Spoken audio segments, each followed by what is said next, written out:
The psychiatrist looked at Edward Caldwell and posed a question that no prescription, no matter how potent, had managed to answer in 5 long years.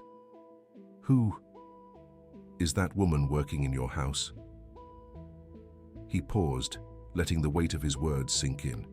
Because she is accomplishing in 3 minutes what my medications haven't been able to achieve in 3 years. Edward Caldwell was stunned. The owner of one of the largest pharmaceutical companies in Mexico, a man who had poured hundreds of thousands of dollars into the best specialists in the country for his son, had no idea that the answer to everything had been quietly cleaning his kitchen for the past 8 months. This story shouldn't exist. And yet, it does. And what you're about to hear in the next few minutes will make you question everything you believe about medicine, about love, and about who truly holds the power to heal. If you've ever felt like the world is crumbling around you for no apparent reason, if your heart has ever pounded so hard you thought you were going to die, if you've ever felt absolute terror without knowing why, then this story, Stu, is for you. Matthew Caldwell was 14 years old when his life changed forever. He was the best young swimmer in the state of California. He held records. He had trophies. He had a bright future that everyone could see. His coaches talked about the Olympics. His teammates admired him. His father, Edward, was already planning how to support his professional career. On the day of the state championship, Matthew was in the locker room, preparing for the most important race of his life. Up until that point, he had trained for 2 years for this. He knew every stroke, every breath, every second he needed to win. And then, it happened. Without any warning, without any logical reason, without anything to explain it. His heart started to beat, as if it wanted to burst out of his chest. His hands began to tremble uncontrollably. The air disappeared. The walls closed in on him. The floor swayed beneath his feet, and an absolute certainty invaded every cell in his body. I'm going to die. Those 3 words repeated in his mind for the next 23 minutes. 23 minutes that felt like 23 hours. 23 minutes that changed everything. When the paramedics arrived, Matthew was in a fetal position on the locker room floor. He hadn't swum. He hadn't competed. He hadn't won anything, except his first official diagnosis, severe panic disorder. But that was just the beginning. In the next 5 years, Matthew had over 600 panic attacks, 600 moments of absolute terror, 600 times his body told him he was going to die, when there was no real danger. He stopped swimming. He stopped going out. He stopped living. Edward did what any desperate father with unlimited resources would do. He hired the best. The first psychiatrist lasted 6 months, the second, 4, the third, 3, the fourth, 2. Each one had a new theory. Each one had a new medication. Each one had a new hope. That ended in the same place. Matthew continued to have attacks, 3, 4, sometimes 5 per week, and each attack plunged him deeper into a pit, from which no one seemed to be able to pull him out. The irony was brutal. Edward Caldwell owned Pacific Pharmaceuticals, a company that manufactured precisely the medications that were supposed to help his son. He had access to any experimental drug. He had contacts in the best laboratories in the world. He had all the money necessary to buy any solution. But no pill worked. No chemical formula could touch what Matthew felt.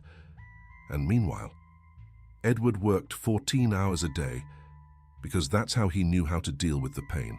Working, producing, running away. If this story is touching something deep inside you, if you know someone who suffers from anxiety or panic attacks, or if you yourself have felt that inexplicable terror, hit like now. Not because I'm asking you to, but because this topic needs to stop being a taboo, and every like turn is a step towards that. 8 months before Dr. Wells asked that question that changed everything, a 47-year-old woman arrived at the Caldwell's house looking for work. Her name was Hope. She didn't have an impressive resume. She didn't have references from prominent houses. What she did have was an urgent need for a job, and a look that the current housekeeper described as deeply sad, but inexplicably warm. She was hired as a cleaning lady, nothing more, to clean, to tidy, to keep the 8,000 square foot mansion in impeccable condition. That was her job. That was her only job. During the first few weeks, Hope did exactly that. She arrived at 7 in the morning. She cleaned. She tidied. She left at 4 in the afternoon, without drama, without problems, without anything out of the ordinary. But Hope noticed things. She noticed there was a room on the second floor. That always had the door closed.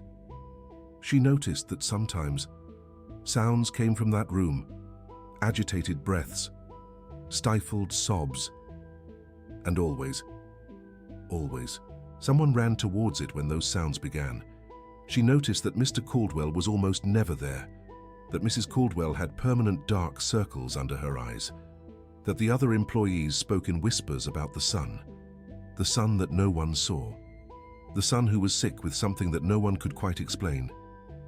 One day, while cleaning the hallway on the second floor, the door to the closed room opened, and Hope saw Matthew for the first time. He was 19 years old, but looked like he was 40. His eyes were sunken. His skin was pale. His body moved as if he were carrying an invisible weight. That bent him towards the ground. But what impacted her most wasn't how he looked. It was how he looked at her, with fear, with shame, with a silent apology for existing. Hope knew that look. She knew it too well. Because 22 years ago, her own son had looked at her exactly the same way. Her son, Danny, who had also had panic attacks, who had also stopped living, who had also been treated by specialists who couldn't help him. Danny, who, at 22 years old, decided that he could no longer feel that terror and made a decision that shattered Hope forever. But there was something that Danny had told her before he left, something that she never forgot. Mom, the only thing that calmed me down, Jan, was when you held my hands and breathed with me. Not the medications, not the doctors. You.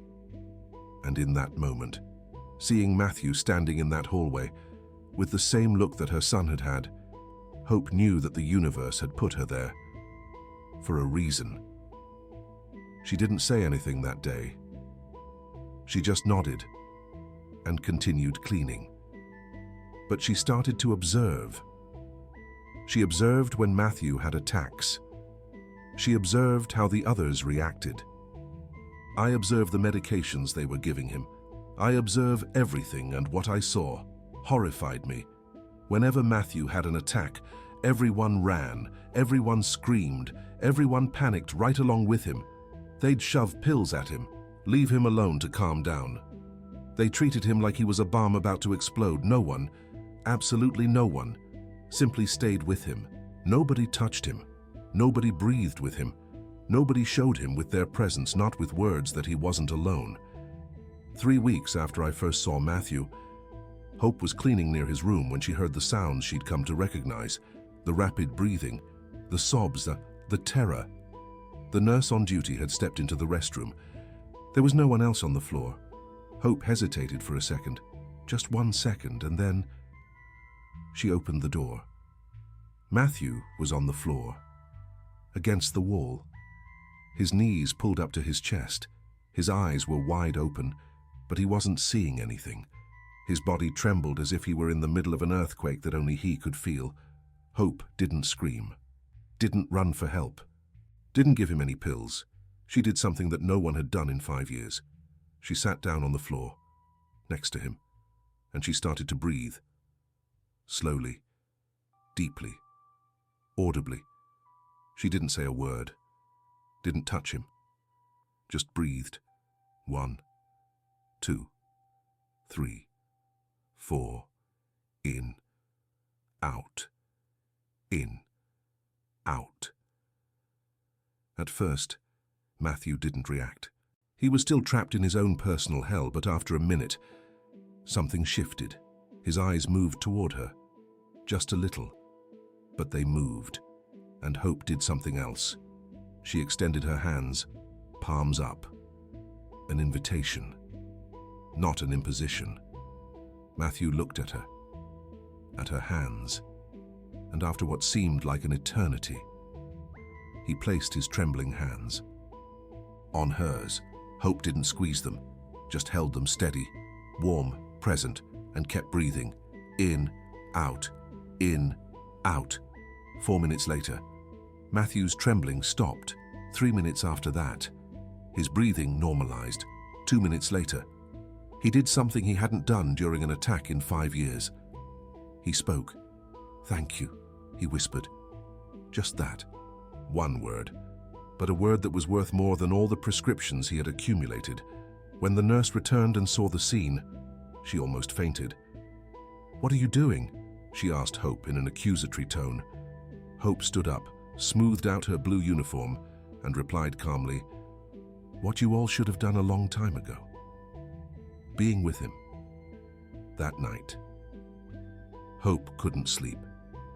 She thought about Danny. She thought about all the times she had done the exact same thing with her son. She thought about how, after he was gone, she had sworn that if she ever had the opportunity to help someone else, she would. And now, she had that opportunity. The next day, Hope arrived an hour early to work. She brought something in her bag, a new notebook, and a blue rubber ball that had belonged to Danny. She started taking notes. Every time Matthew had an attack on her, she wrote down the time, the duration, what had happened before, what seemed to have triggered it. Nobody asked her to do this. Nobody even knew she was doing it. It was her secret, her silent mission, and whenever she could, when no one was around, she would approach Matthew during his moments of crisis. Always the same routine. Sit down. Breathe. Offer her hands. Be present. No empty words of encouragement. No advice that he had already heard 1,000 times. Just presence. And something started to change. Matthew's attacks didn't disappear, but they started to become shorter. 10 minutes instead of 20. 7 instead of 10. 5 instead of 7.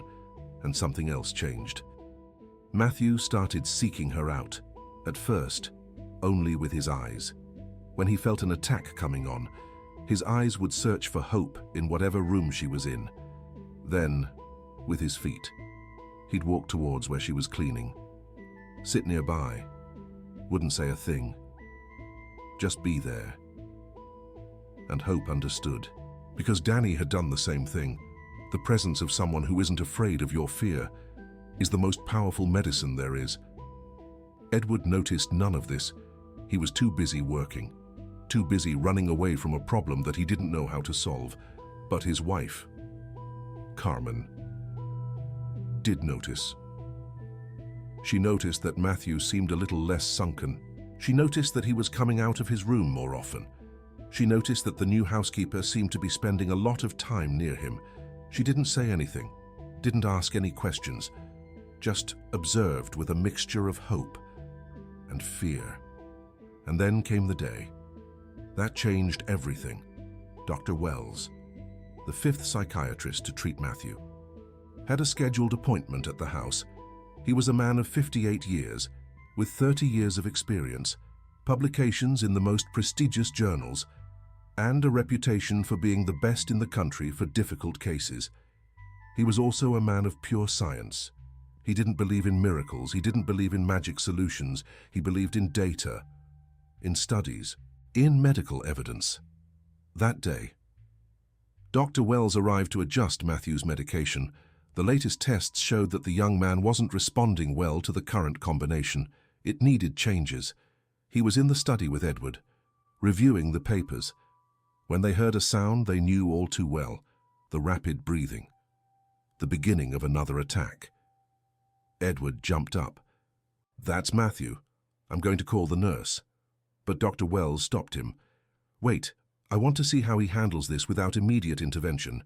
Sometimes observing gives us more information than any exam. They went upstairs. The sound was coming from the second-floor hallway, and what they saw froze Dr. Wells in his place. Matthew was sitting on the floor, against the wall, twice in the middle of what was clearly a severe attack. But he wasn't alone. The housekeeper was sitting in front of him, her hands holding Matthew's hands, her body completely still, her breathing slow and audible. She wasn't saying a thing, just breathing, just being there. And Matthew was looking at her, with eyes that were still scared. But that held something else, something that Dr. Wells hadn't seen in 5 years of treating that young man. Trust. The doctor didn't move, didn't interrupt, just observed. 3 minutes, that's all it took. 3 minutes for Matthew's trembling to stop, for his breathing to normalize, for the terror in his eyes to turn into something resembling calm. 3 minutes. Dr. Wells had treated Matthew for 8 months, had tried 7 different combinations of medications, had used the most advanced techniques that existed, and never, in 8 months, had he managed to get Matthew's attack to end in 3 minutes. What happened next wasn't a scream or a dramatic scene. It was silence. Dr. Wells went downstairs, sat down in the study, and I waited for Edward to follow. When the millionaire arrived, still reeling from what he'd witnessed, the psychiatrist posed the question that started it all. Who is that woman who works in your house? Because she's accomplishing in 3 minutes what my medications haven't achieved in 3 years. Edward was speechless. His mind was still processing what he'd just seen. His son, the very same one who spiraled into terrifying episodes lasting 20-30 minutes, had calmed down in less time than it takes to brew a cup of coffee. And it was thanks to the woman who cleaned his house. "That's Hope," he finally managed to say. "She's our housekeeper. She's been with us for 8 months. Dr. Wells nodded slowly. His scientific mind was already formulating questions he couldn't answer. His 30 years of experience screamed that what he'd witnessed shouldn't be possible. And yet, he had seen it. "I need to speak with her," the psychiatrist stated. Edward hesitated. He wasn't sure a housekeeper should be involved in his son's medical treatment. But something in Dr. Wells's gaze told him this wasn't a suggestion. "Okay, I'll call her." When Hope entered the study, her hands were still damp from washing them after helping Matthew. Her blue uniform was immaculate. Her expression was serene, but her eyes held a deep sadness Edward had never noticed before. "Please have a seat," Dr. Wells offered. Hope glanced at Edward, seeking confirmation. He nodded. She sat on the edge of a chair, as if ready to spring up at any moment. "What you did upstairs," the psychiatrist began, "that's not something you learn in a book. That's not something they teach in any school. Where did you learn that?" Hope was silent for a moment, her hands clasped in her lap, her eyes filled with something that wasn't quite tears but dangerously close. "From my son," she finally answered. The silence in the room thickened. "Your son," Dr. Wells repeated. "His name was Danny. He also had panic attacks. They started when he was 17. We took him to doctors, but we didn't have the money for the best ones. The medications they gave us didn't work very well. I didn't know what to do." Hope paused, her eyes fixed on a point on the wall, but Edward knew she was seeing something entirely different. She was seeing the past. "One day, during a particularly bad attack, I did the only thing I could think of. I sat with him. I took his hands, and I breathed. Just that. Breathed so he could follow my rhythm." "And it worked?" Dr. Wells asked. For the first time, Hope smiled. But it was a broken smile. It worked. It was the only thing that worked. For 5 years, every time Danny had an attack, I did the same thing. Sit down. Breathe. Be there. No talking. No trying to fix it. Just be. Edward felt like he was eavesdropping on something private, something sacred, something he wasn't meant to hear. But he couldn't look away. "What happened to your son?" the psychiatrist asked softly. Hope lowered her gaze. "I worked nights at a factory. I couldn't be with him all the time, and one day when I wasn't there, he had a very bad attack. And there was no one there to do what I did. No one to sit, no one to breathe with him, no one to just be. The words hung in the air. Danny was 22. He decided he couldn't keep feeling that terror anymore. And he left. He left? Edward repeated, not fully understanding. He died, Mr. Caldwell. My son died because no one was with him when he needed it most.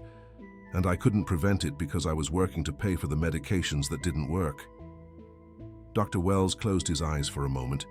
He'd seen a lot of pain in his career. He'd lost patients. He'd failed. But something about Hope's story struck him differently. That's why you do this with Matthew, he said.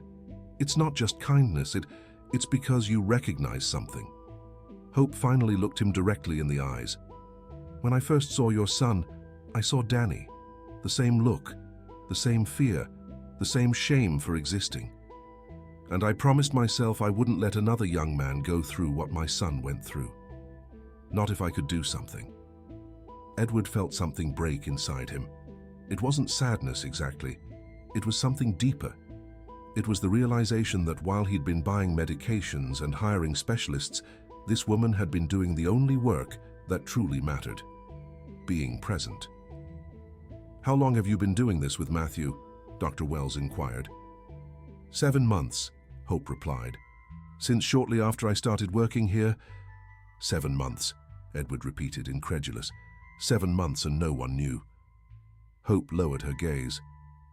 It's not my place to talk about these things, sir. I'm just the housekeeper. But I couldn't watch your son suffer and do nothing, not after what happened with Danny. Dr. Wells stood and walked to the window. His scientific mind was processing data that didn't fit any model he knew, but there was something he did understand. What you do, he said without turning around, has a name in psychology. It's called co-regulation.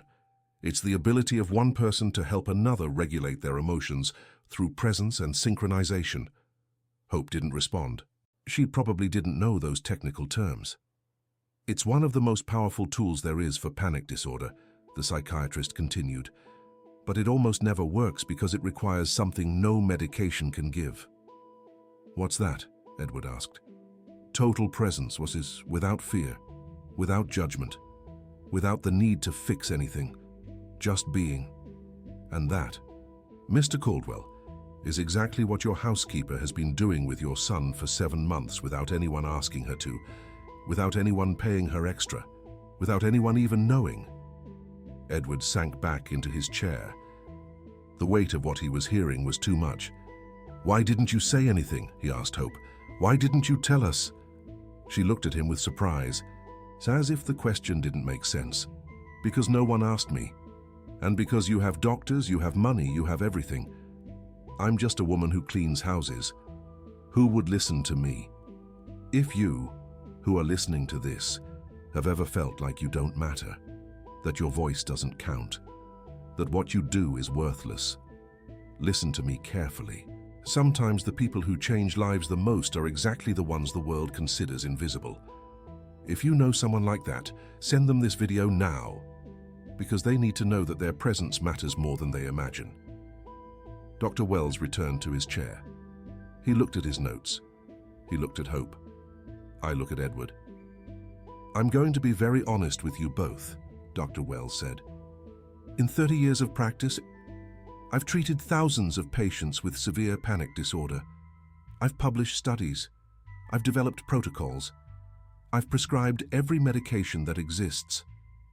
He paused, letting the weight of his words sink in. And never, in my entire career, have I seen someone do what this woman does. What she has. Can't be prescribed. It can't be bought. It can't be learned at a university. It's something that comes from a very deep place. And your son needs it more than any pill I could give him. Edward felt like his world was turning upside down. He, who had dedicated his life to the pharmaceutical industry. He, who believed that everything had a chemical solution. Heist, who had spent hundreds of thousands on the best treatments, and the answer had been cleaning his kitchen all this time. "What do you suggest, Doctor?" Edward finally asked, his voice barely above a whisper. Dr. Wells looked at Hope. "I suggest that this woman stop being just your housekeeper. I suggest she be officially part of Matthew's care team, not to replace the medical treatment, but to supplement it with something that no medication can provide." Hope shook her head. "I'm not a nurse. I don't have any degrees. I don't know anything about medicine." "You don't need to know about medicine now," the psychiatrist replied. "You need to know about presence. And that, ma'am, you know better than any professional I've ever met in my life." Edward stood up. "Hope," he said, for the first time using her name directly. "How much do we pay you a month?" 8,000 pesos, sir. Effective today. You earn 20,000. And your job is no longer cleaning this house. Your job is to be with my son." Hope looked at him, unable to believe what she was hearing. "But sir, I don't." "My son almost left us like yours," Edward interrupted, his voice thick with emotion. "Not because he wanted to, but because there was no one who did what you do. You've given him in 7 months what I couldn't give him in 5 years, and that is priceless." The tears that Hope had held back throughout the entire conversation finally began to fall, streaming down her face. "I don't want money," she said, her voice choked with emotion. "I just want Matthew to be okay, because if he's okay, then Danny didn't die in vain. Then everything I learned taking care of him served for something." Dr. Wells approached her, his expression kind. "Mrs. Hope, what you have is a gift born from the greatest pain a mother can feel. And that gift is saving a young man who was lost.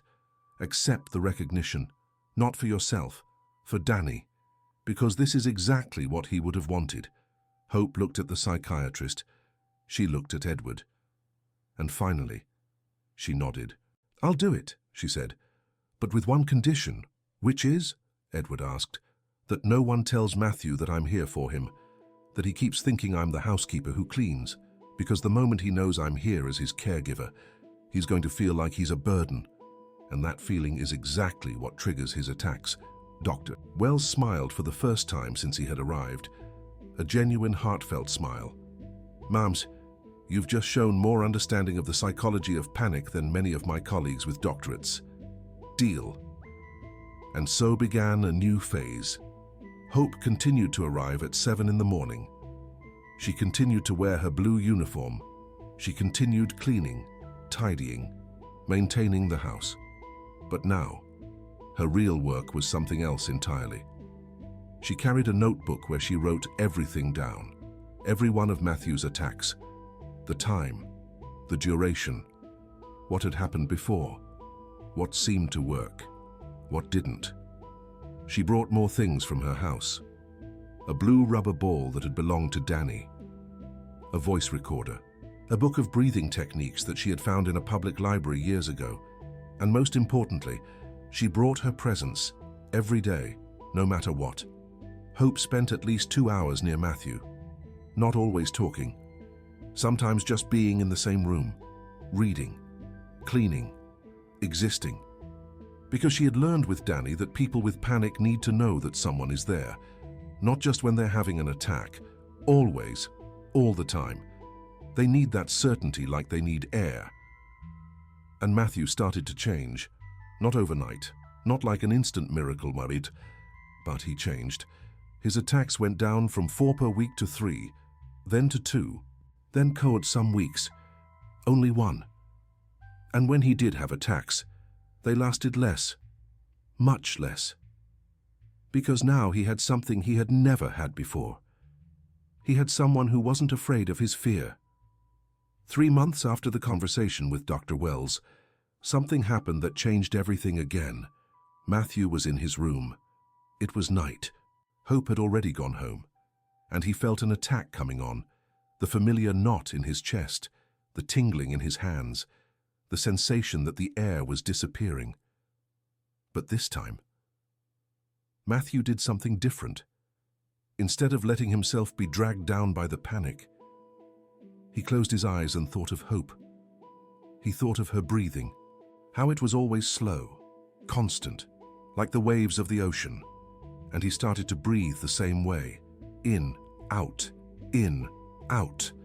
His hands searched for the blue rubber ball that she had left him, the same one that had been Danny's, and as he squeezed it, he imagined that Hope was there, sitting across from him, with her hands outstretched, with that look that said, without words, that everything was going to be okay. 8 minutes later, the attack passed, without anyone, without emergency medication, without a complete crisis, for the first time in 5 years. Matthew had managed an attack alone. When Hope arrived the next day, he was waiting for her in the kitchen. "Something happened last night," he told her, his voice still shaky. Hope looked at him with immediate concern. Her eyes searched for signs of harm. "I had an attack, but I managed it. Alone. I thought of you. I breathed like you taught me, and it passed." Hope's eyes filled with tears. But this time, they weren't tears of sadness. "You did it," she whispered, her voice full of pride. "No," Matthew replied, a small smile playing on his lips. "We did it. If some of the things I'm telling you are stirring something deep inside you, if you know someone who struggles with anxiety or panic, or if you yourself have felt that terror that seems to have no solution, listen carefully. This story exists to remind you that the cure doesn't always come in a pill.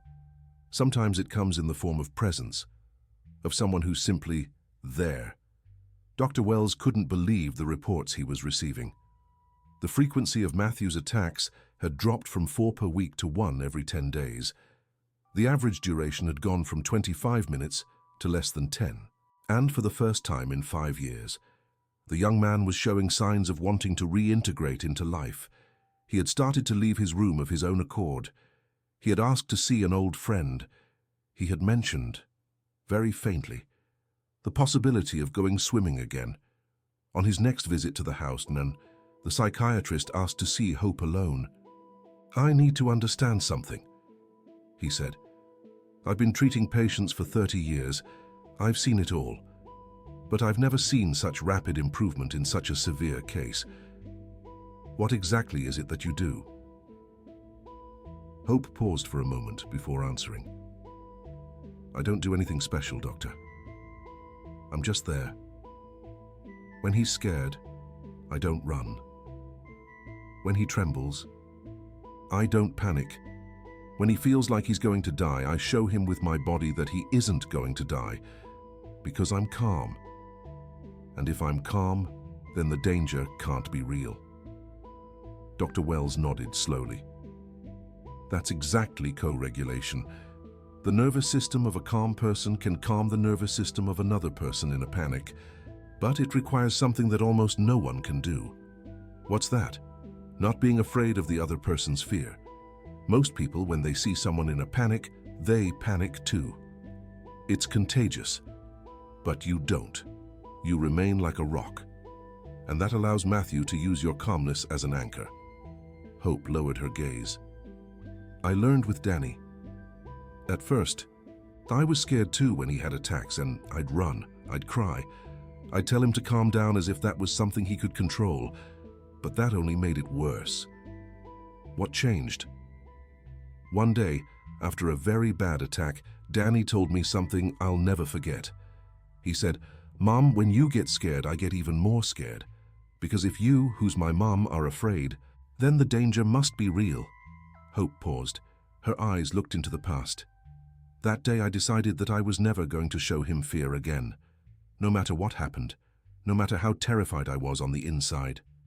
On the outside, I was going to be his rock, his safe place." And it worked. It worked. For 5 years, every time I did that, it worked. The problem was that I couldn't be with him all the time. I had to work, I had to pay bills, and the day I wasn't there, Her voice broke. Dr. Wells gave her a moment. "Mrs. Hope, what you discovered by instinct is something that science is just starting to understand. The power of human presence to regulate the nervous system. You don't have a degree, but you have something more valuable. You have experience transformed into wisdom." Hope looked at him. "Then why don't doctors teach this to people? Why is it all pills and more pills?" The psychiatrist sighed. "Because pills can be sold. Because pills are easier to measure. Because the medical system doesn't know how to prescribe presence. There's no billing code for being with someone without fear. It's unfair, it's the reality. But cases like yours and Matthew's are changing that, little by little. There are studies now, research. People who are starting to understand that the human brain wasn't designed to heal alone. It was designed to heal in connection." Hope nodded. "My son taught me that, with his life and with his death." 4 months later, Edward came home early, not because something bad had happened, but because something good was happening. Matthew had sent him a text that Edward read 3 times to make sure it was real. "Dad, I'm going to go to the club pool, just to look, not to swim yet. But I want to see." Edward almost crashed the car from excitement. His son hadn't set foot in a pool in 5 years. He hadn't even wanted to see the water. Every time someone mentioned swimming, his eyes would go blank and he'd lock himself in his room. And now he wanted to go look. When he got home, he found Matthew in the entryway, dressed in regular clothes. Not pajamas, regular clothes.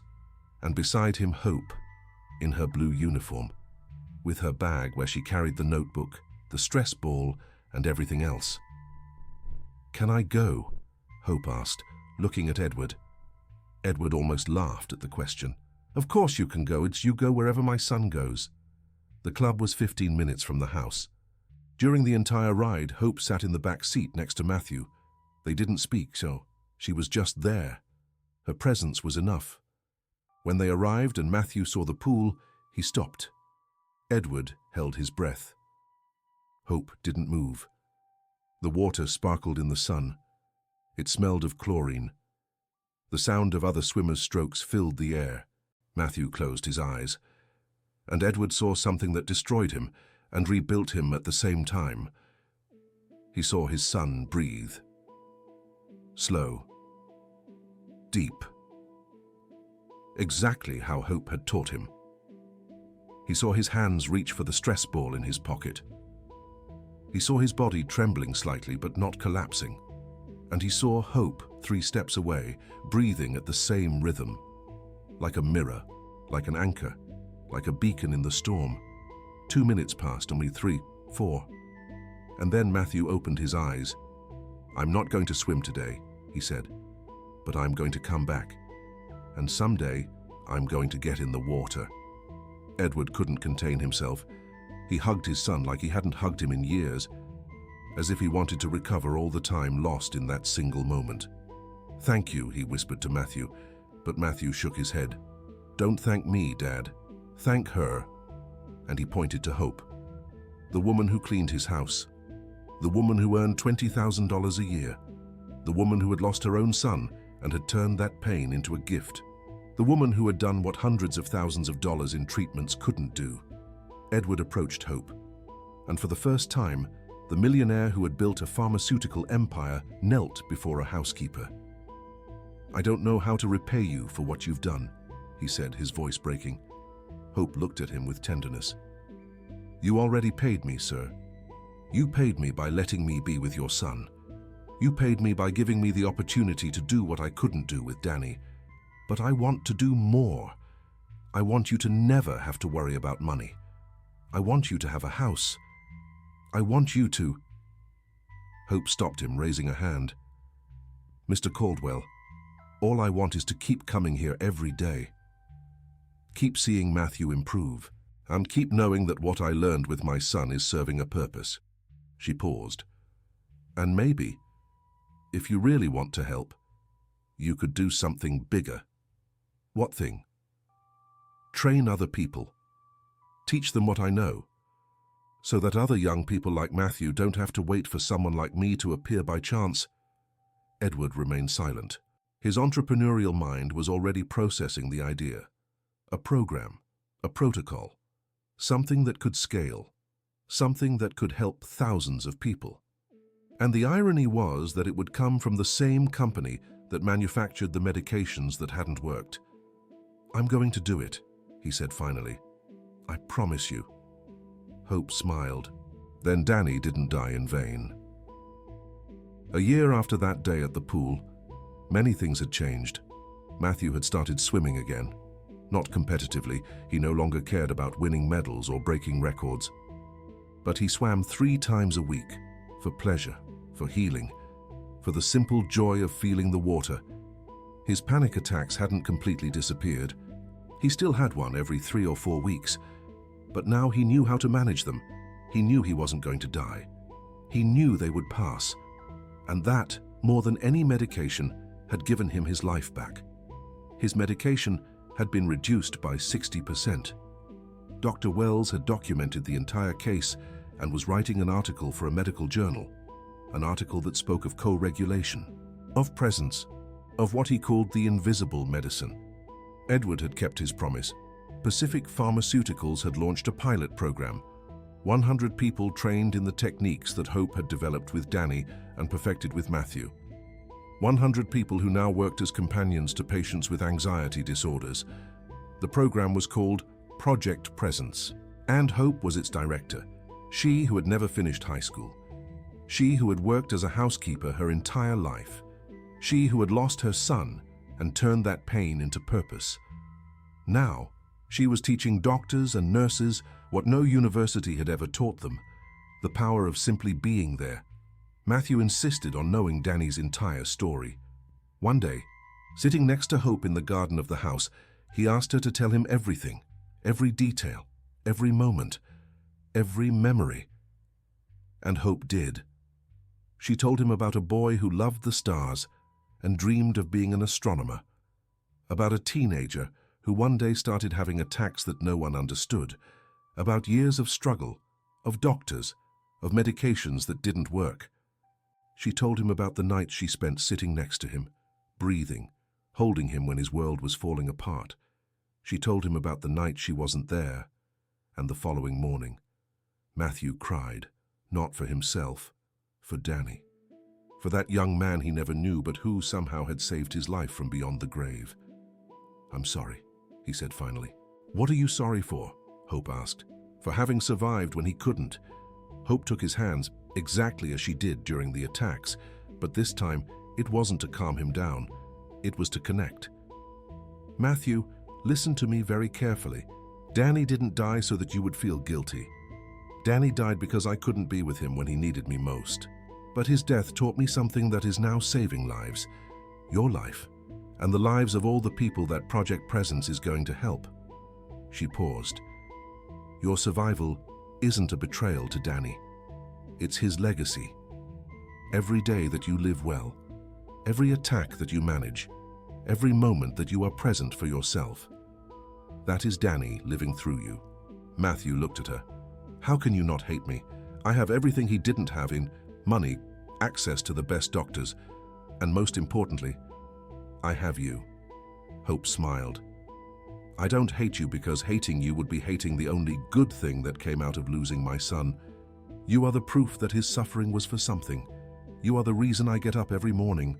Matthew said nothing. He just hugged her. And in that hug, 2 stories came together. The story of the son who left and the story of the son who stayed.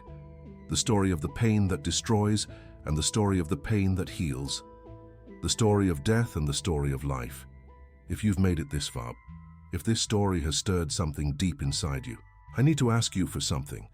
It's not a like, it's not a subscription, it's something more important. Think about someone in your life who is struggling with something that seems to have no solution. Someone with anxiety, with depression, with fear. Someone who feels alone in their battle. And be their hope. You don't need to be a doctor. You don't need to have all the answers. You just need to be there. Breathe with them. Don't run away from their pain and be their rock, because sometimes the most powerful cure doesn't come in a pill. It comes in the form of presence. Dr. Wells included a special note at the end of his article. The note read as follows: "In 30 years of psychiatric practice, I have seen the power of medication. I have seen how it can stabilize, how it can calm, how it can restore functionality to people who had lost it. I don't deny its importance, but I have also seen its limitations. And in the case of Matthew Caldwell, I saw something that science is only just beginning to understand. I saw how the presence of a woman without a degree, without training, without any technical knowledge, achieved what years of pharmacological treatment could not. I don't write this to discredit medicine. I write this to expand it. To remind my colleagues that the human being is not just a brain that needs the right chemistry. It is a social being that needs connection, and sometimes the best medicine is simply someone who isn't afraid of our fear." 3 years later, Matthew did something that no one had thought would be possible. He swam in a competition, not at the state level, not looking for records, just a local club competition. Nothing important in the grand scheme of things. But for him, it was everything. When he arrived at the pool that day, his heart was racing. His hands were sweating. The ghost of the attack from 8 years ago was there, whispering that it was going to happen again. But Hope was there too, sitting in the stands, with her notepad in her lap, with the little blue stress ball that Matthew had now returned to her, because he didn't need it anymore. And when Matthew stood on the starting block, he looked toward her. Hope didn't give him any signal.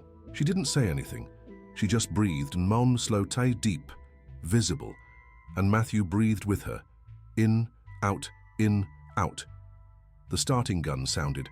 Matthew dove into the water, and he swam. He didn't win. He finished 4th out of 6. A mediocre result for what had been the best youth swimmer in the state, but when he got out of the water, he had a smile he hadn't had in 8 years, because he hadn't won a race. He had won something much bigger. He had won the battle against his own fear. Edward was in the stands, crying like he hadn't cried since he was a boy. Carmen was next to him, clinging to his arm, unable to believe what she was seeing, and Hope was there, quiet, serene, with silent tears falling down her cheeks. Tears for Matthew, tears for Danny, tears for all the years of pain that had finally found their purpose. That night at the Caldwell's house, there was a celebration. But it wasn't a celebration of victory. It was a celebration of survival. Matthew stood in front of all the guests and said something that no one expected. 3 years ago, I didn't want to live. Not in the dramatic way you're probably thinking, but I didn't want to. Every day was a battle I was losing.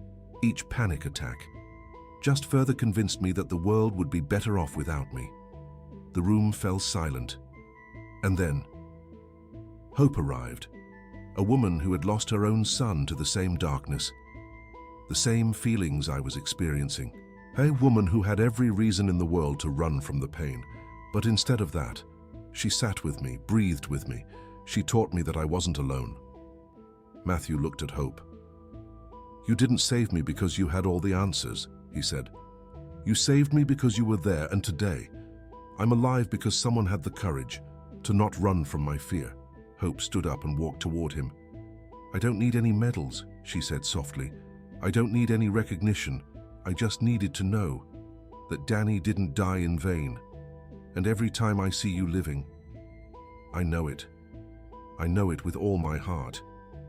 Matthew embraced her, and in that embrace were 2 mothers, the one who had brought him into the world, and the one who had taught him to want to stay in it. This story shouldn't even exist. A son who was lost, a son who was found, a mother who lost everything and found a new purpose, a father who had everything and discovered he was missing the one thing that truly mattered, a psychiatrist who admitted that his medications weren't enough, a pharmaceutical company that started prescribing presents, a young man who started swimming again after thinking he never could, and a housekeeper who changed everything. If you don't believe in miracles, you haven't met a Hope. If you think money buys everything, you haven't seen a millionaire kneel before a woman who earns minimum wage. If you think doctors have all the answers, you haven't heard a psychiatrist admit that a cleaner knows more than he does, and if you think you're alone in your battle, you need to know something. Somewhere out there, there's a hope waiting for you. Maybe it's someone you already know. Maybe it's someone you haven't met yet. Maybe it's yourself for someone else. But it exists. The presence you need exists. You just have to let it in. Where are they now? Matthew is 23 years old. He's studying psychology at UCLA. He wants to become a therapist, specializing in anxiety disorders. He says he wants to be for others what hope was for him. Edward reduced his work hours to 8 hours a day. He dedicates his afternoons to spending time with his family and personally overseeing Project Presence. He says that for the first time in his life, he feels like his money is doing something that really matters. Dr. Wells retired, but he still gives lectures on co-regulation and the importance of presence in psychiatric treatment. His article on Matthew's case has been cited in over 200 studies. Project Presence has trained over 2,000 people in 3 years. It's estimated that they've helped over 15,000 patients with anxiety disorders throughout the United States. And Hope. Hope still arrives at 7 in the morning. She still wears her blue uniform. She still sits with Matthew when he needs her, although he almost never needs her anymore. But now, she also travels, gives talks, trains others. She tells Danny's story so that his death has meaning. And every night, before she goes to sleep, she talks to her son. "I did it, Danny," she whispers. "What I couldn't do for you, I'm doing for others. Every life I save is yours." Every person who learns not to run from fear does it because of you. I don't know if Danny can hear her. I don't know if there's anything after this life, but what I do know is that his legacy is alive in Matthew, in the 2,000 people trained, in the 15,000 patients helped, in every conscious breath someone takes when they feel the panic coming. That's the story of how a housekeeper did what the best medications in the world couldn't. Not with chemical formulas, not with advanced techniques, not with anything that can be bought, with presence, with love, with the decision to not run from another human being's fear. If this story touched you, if you know someone who needs to hear it, share it. Not for me, for all the Matthews out there, waiting for their hope.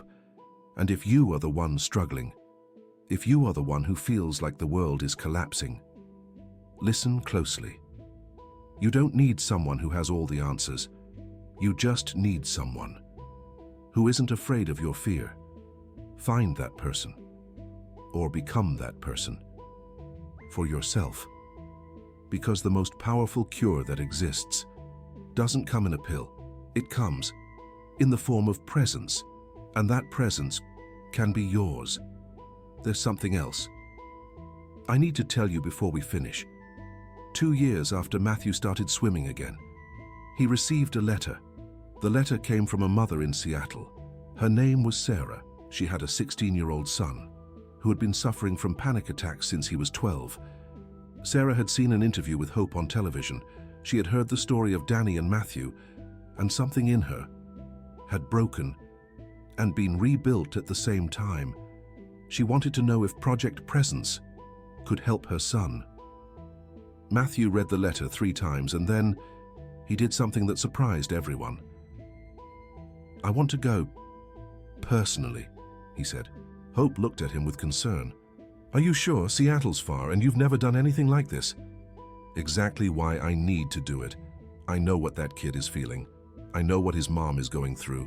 And I know that if someone had come to me 8 years ago and told me that it was possible to get out of this, my life would have changed a lot sooner." Edward offered to pay for everything. Hope insisted on accompanying him. Dr. Wells gave them materials to work with the young man. And so, Matthew Caldwell, the son of the millionaire, who once couldn't even leave his room, traveled to Seattle to meet a boy who was where he had been. His name was Kevin. He was 16 years old, sunken eyes, pale skin, the same look Matthew had had, the same shame for existing. When they met, Matthew didn't say anything for a long moment. He just sat across from him and breathed. Slow, deep, audible. Kevin looked at him confused at first, but little by little, without even realizing it, he started to breathe the same way. In, out. In, out. After 5 minutes, Matthew finally spoke. I know what you feel, I know you think. That no one can understand, I know you think. You're going to die every time an attack comes, I know you're ashamed. To exist. Kevin looked down. How do you know? Because I was you. 8 years ago. I was exactly you. And someone taught me that I didn't have to face this alone. Someone taught me how to breathe. Someone sat with me when everyone else ran away. And that someone saved my life. Who? A housekeeper who had lost her own child to the very thing we were feeling. She didn't have a degree. She didn't have formal training. She just had the experience of pain, transformed into wisdom.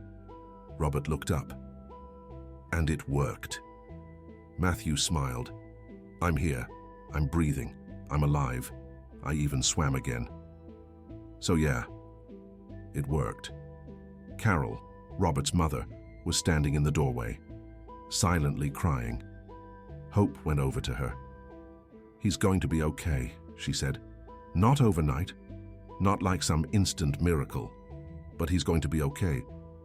Because now, he has something he needs. What's that? Carol asked. Someone who isn't afraid of his fear. That visit lasted 3 days. Matthew taught Robert the techniques that Hope had taught him. Hope taught Carol what she had learned from Danny. Dr. Wells, who joined via video call, adjusted the young man's medication. When they left, Robert hugged them both. Thank you, he said. For the first time in 4 years, I feel like someone understands me. You don't have to thank us, Matthew replied. You just have to make a promise. What's that? That when you're better, you're going to do the same for someone else. You're going to sit with someone who is where you are now. You're going to breathe with them. You're going to show them that they aren't alone. Robert nodded. I promise. That's the chain that Hope unknowingly started.